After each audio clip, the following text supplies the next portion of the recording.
Non mi smentegherò mai sta roba, mai. E neanche chi che me l'ha detta.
Guarda che dico così, il mare che viene qua.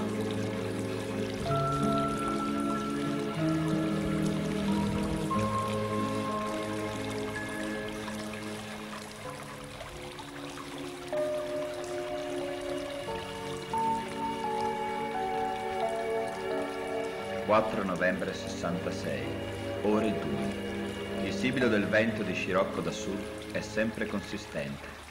La marea, pur eseguendo in laguna un giro verso lo scarico dei porti, si dimostra invece in aumento sul livello. L'acqua ora lambisce gli orli dei marciapiedi sul litorale lagunare. Il mare fa sentire la sua voce. Il cupo rombo delle onde è sordo e minaccioso.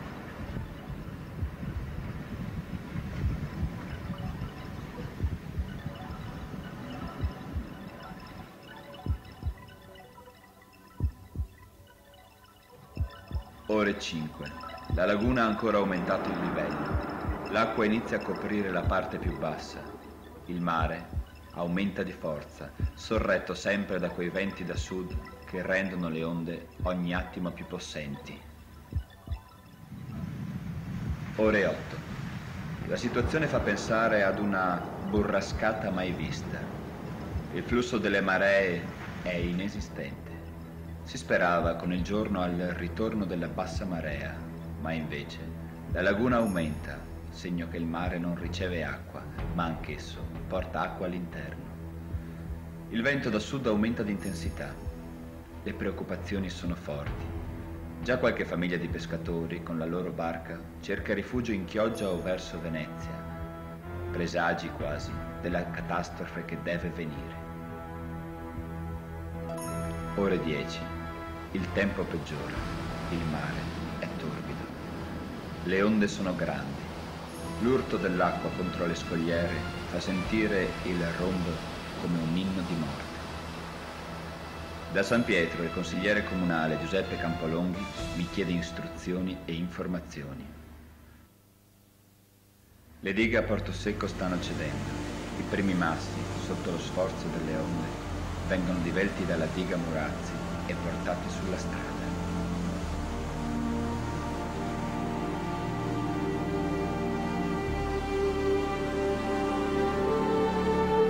Ore 11. Inizia il terrore. Il telefono non smette di suonare. Sono chiamate di soccorso, di informazione. Il mare ha aumentato il livello. La laguna a sua volta ha coperto già d'acqua il litorale lagunare di tutta l'isola. Il consigliere Campolonghi mi informa che a Porto Secco la diga ha ceduto e che a San Pietro sta cedendo. In Pellestrina, a Ibrassiola, la diga ha rotto per un fronte di 200 metri. In tutte queste falle il mare entra di prepotenza, formando veri canali di acqua torbida, mentre le onde, alte sui 20 metri, anche dove la diga regge, passano oltre gli sbarramenti con i loro getti di acque. La laguna ha aumentato, mentre il vento si è rinforzato e la pioggia continua la sua caduta. A mezzogiorno nessuno mangia. Si sentono sulla riva i motori dei pescareggi rimasti che ronzano, pronti alla partenza. Molte famiglie si sono già avviate sulle barche verso la terraferma. Il mare fa paura. Le sue onde, di colore torbido, sono potenti. Superano la diga, divelgono i massi della scogliera. Anche la diga di Caroman cede e i suoi macigni sono portati sulla laguna dalla furia delle onde.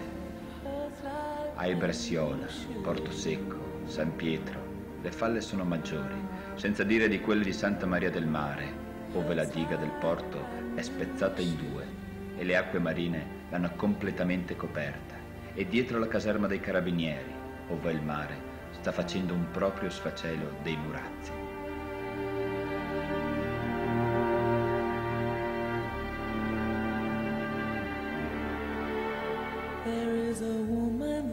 Sono in collegamento con i miei comandi e con le autorità di Venezia. Chiedo, urlo, imploro, solo navi, navi, navi.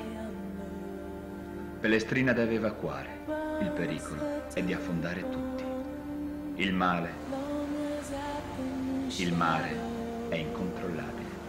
La forza e volontà umana è come una pagliuzza contro un gigante.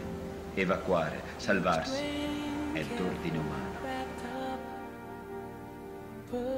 Ore 12:30. Parlo con il signor prefetto e con il sindaco, dopo aver chiesto consiglio al signor comandante del gruppo carabinieri di Venezia, e chiedo solo aiuto per la popolazione, navi di appoggio.